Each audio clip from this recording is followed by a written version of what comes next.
Hello guys, শুভ দুপুর সবাইকে। সবাই কি রান্না বান্না শেষ হয়ে গেছে না রান্না করছো এখনো? আমি রান্না করছি কি আজকে মটন। তবে আমি এখন রান্না করব না, রান্না করব রাত্রেবেলা। এখন আমি মটনটাকে রেডি করে রেখে দেব ফ্রিজে। তো মটন রান্না করার জন্য 1 কিলো মটন, তার মধ্যে আদা, কাঁচা লঙ্কা আর রসুন বাটা কি পেস্ট করে নিলাম মিক্সিতে। তারপর লাল লঙ্কা গুঁড়ো, লাল করে আজকে ঝোল করব, মটনের ঝোল। তারপর দিলাম জিরে গুঁড়ো, তারপর দিলাম কি দেব, হলুদ দেব। তারপরে মশলা তো জানাই সবার, তারপরেও বলি আর কি, ভিডিও তো একটা করতে লাগে। তারপর দিলাম ধনে গুঁড়ো, তারপর দিলাম উপর থেকে যেটা স্বাদের জন্য আমরা দেই আন্দাজ মতো নুন। দেখো, বেশি হলেও খেতে ভালো লাগে না, কম হলেও খেতে ভালো লাগে না, নুনটা আন্দাজ মতোই দিতে হয়। তারপর দিলাম উপর থেকে সরষের তেল। তারপর বলো কি দেওয়ার বাকি আছে, তারপর দিয়ে দিলাম তেজপাতা দিয়ে দিলাম। তারপরে পেঁয়াজ দিলাম, পেঁয়াজ আমি 3টা মাঝারি ধরনের পেঁয়াজ ছিল, 3টা পেঁয়াজ। তারপরে ছোট একটা টমেটো, তারপরে একটু দিলাম উপর থেকে লেবুর রস। তারপর ঘরে ছিল একটু দইটা যদিও এতটা না, তারপরেও দিয়ে দিলাম দইটা। দিয়ে এবার আমি ভালো করে মটনটাকে মেখে, দেখো কিভাবে মাখছি। আর আমি সবসময় না চিকেন বলো মটন বলো রান্না করতে হলে আমি আগে ম্যারিনেট করে রাখি, কারণ ম্যারিনেট করলে না মটনেরই বলো আর চিকেনেরই বলো একটা কাঁচা গন্ধ যে থাকে, অনেক সময় অনেক বাড়িতে খাই কিন্তু একটা কাঁচা গন্ধ করে।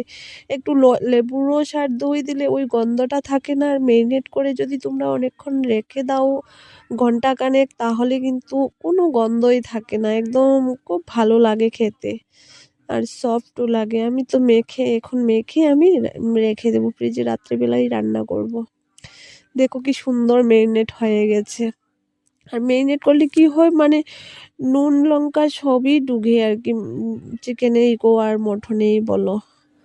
তারপর ভালো করে আমি মেখে, ওই মাখাটার কাছেই কিন্তু খুব টেস্ট হয়। তারপর আমি কি করলাম, মাখা শেষ হয়ে গেল, ফ্রিজে রেখে দিলাম। তোমাদের কাছে আবার 3-4 ঘন্টা পরে আসবো। তারপর আমি এসে গেলাম, হয়ে গেল রাত্র।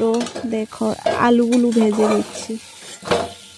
আলু যদিও আমার ঘরে এতটা কেউ খায় না, তবু একটু দিতে হয় আলু। আমার তো ভালো লাগে আলু, কিন্তু সবসময় যদিও ভালো লাগে না।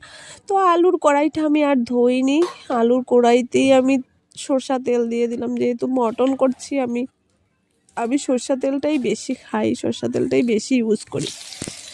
তারপর তেল গরম হলো, উপর থেকে একটু কালো জিরা দিয়ে দিলাম, তারপর দিয়ে দিলাম একটা পেঁয়াজ কুচি দিয়ে এখন আমি ভালো করে ভাজবো যতক্ষণ না লাল হচ্ছে।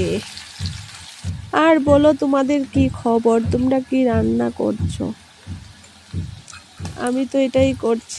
তারপর দিলাম পেঁয়াজ কুচির মধ্যে একটু আদা আর একটু রসুন পেস্ট, না যদিও থেতলানো আদা আর রসুন একটু দিয়ে দিলাম ফোড়নে, দিয়ে এবার ভালো করে ভাজছি। তারপর দেখো আমি যে মটনটা মেখে রেখেছিলাম ফ্রিজে, দেখো এটা কীরকম হয়েছে। এইভাবেই হয়ে গেল আমার মটন ম্যারিনেটটা। এবার তো আমি দিয়ে দেব গরম কড়াইতে, এবার রান্না করার পালা। তো এবার পেঁয়াজগুলো ভাজা হয়ে গেছে, আমি মটনগুলি দিয়ে দেব। তোমরা কি আমার মতো রান্না করো না অন্য প্রসেসে রান্না করো বলবে। আর যদি তোমাদের ভালো লাগে আমার ভিডিওটা লাইক কমেন্ট করবে। আমারও মানে একটা হ্যাবিট হয়ে গেছে রোজ একটা করে ভিডিও দিতে, তো অনেক সময় পারি না, অনেক ঝামেলা থাকে, অনেক অসুবিধা থাকে, তার কারণে আমি পারি না ভিডিও দিতে। তারপর এই যে এখন কষাবো ভালো করে, যতক্ষণ না ওর গায়ের থেকে জল শেষ হয়েছে। মটন যত কষাবে, কষানোটাই খুব টেস্ট হয়। তো আমার ছেলে আবার ঝোল খেতে ভালোবাসে, যার কারণে একটু ঝোল দিতে হয়। আর আমার তো কষাটাই ভালো লাগে। তারপর এখন আমি ভালো করে নাড়াচাড়া করে ডেকে দিলাম। ডেকে দিয়ে আমি ধরো 20 মিনিটের মতো ঢাকা থাকবে। আমার এই কষানোতেই মাংসটা না সেদ্ধ হয়ে যাবে। তারপর 20 মিনিট হয়ে গেল, এবার ঢাকনাটা খুলে দেখো কি হয়েছে। এবার হলো কষানো এখনো পুরাটা হয়নি, আরও ধরো 10 মিনিটের মতো কষাতে হবে। আর একদম আগুনটা কিন্তু কম আঁচে করবে। নিচের আঁচটা যদি বেশি দাও না তাহলে নিচে তলায় লেগে যাবে আর একটা গন্ধ হয়ে যাবে, খেতে ভালো লাগবে। তাই আঁচটা কমিয়ে কমিয়ে কষাতে হবে। আমি এখন আরও 10-15 মিনিটের মতো কষাবো। এই যে আর কষা তো বানাবো না, ঝুল বানাবো। তার জন্য রাত্রেবেলা তো কালারটা কিন্তু দারুণ হয়েছে জানো। এই যে মোটামুটি কষানো শেষের দিকে এসে গেছে, তেলও ছেড়ে দিয়েছে, মাংস সেদ্ধ হয়ে গেছে, আলু সেদ্ধ হয়ে গেছে, সব সেদ্ধ হয়ে গেছে। কিন্তু ঝুল তো একটা দিতে হবে, ঝুল তো আমার ছেলের জন্য দিতে হয়। ও ঝুল ঝুল ঝুল লাগে ওর, তবে আবার বেশি ঝাল হলে খাবে না, তাই দিয়ে দিলাম ঝুল। ঝুল দিয়ে এখন আমি জলটা দিয়ে ফুটাবো আরও ধরো 10 মিনিট মতো ফুটবে। তারপর ভালো করে সেদ্ধ হয়ে যাবে। সেদ্ধ তো আগেই হয়ে গেছে, আমার কষানোর মধ্যেই সেদ্ধ হয়ে গেছে। তারপর ঝুল দিয়ে আমি আবার 10 মিনিটের মতো।